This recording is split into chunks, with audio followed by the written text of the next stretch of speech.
Well, here we are. Picking my nose, the stuff out of it. Stick marsh bandits, number 3. Flipped over the boat, fabricating the fiberglass part of the jet ski on the bottom to the boat. Takes a little time, a little fabrication. Nothing we can't do here at the rehab center, the shop. As you can see, the big shop, we got it all. Anyway, we are going to take a look at the bottom of the boat, the water transition to make sure everything runs smooth, to the scoop grate so we get no cavitation, because I see guys doing these sometimes and they have cavitation. They're squids, full-blown squids when they build these things, because they make it flat with the boat, a little bit of weight up front, no water to the back. You're not moving.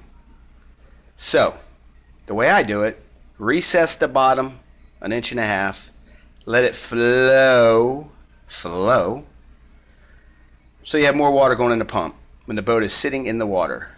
Zero cavitation, instant low end, so you get use of all 1200 cc motor that's going to be pushing this bad boy down the canal. It should do 65, pretty rad, in a puddle of water about that deep.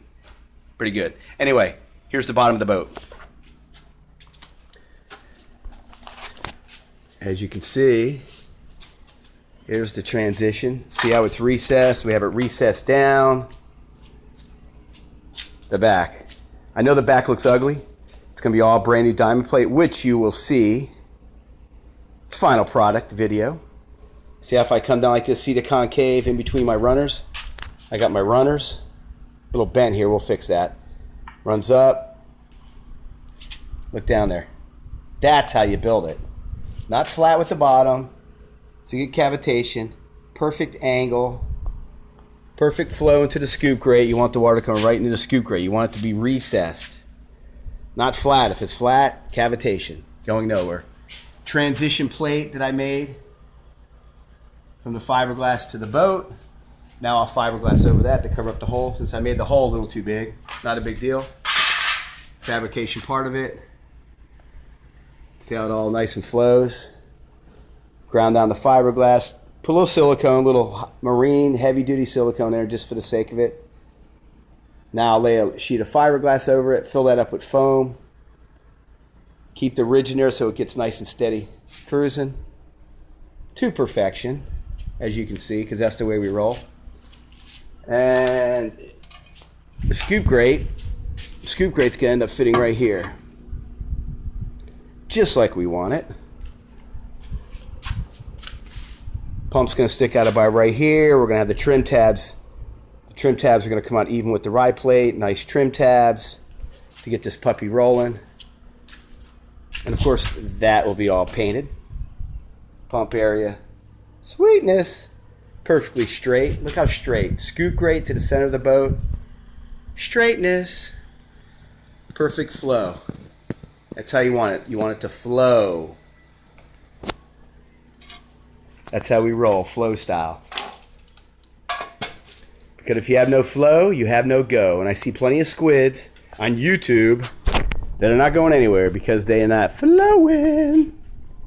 See that? That's what we call flow. When it all flows together. Take a look at that.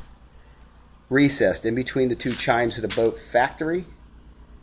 This is like factory stuff here, dude. This is like stuff that they make at the factory. You know?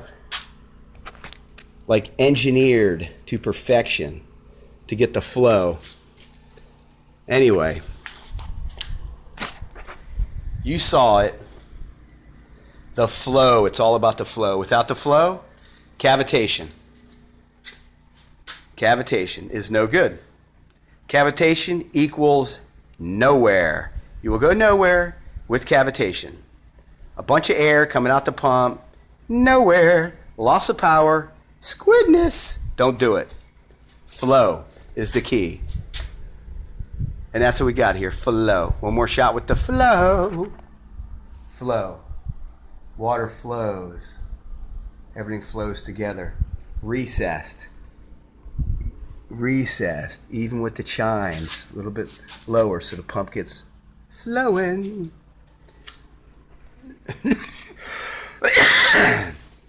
Little cough, sucking in some fiberglass. Plus a little cold that I got. Anyway, that's it till next time. Next time will be fiberglass in the bottom. Sandblasting, paint, rock and roll, motor in. Boop. See you later.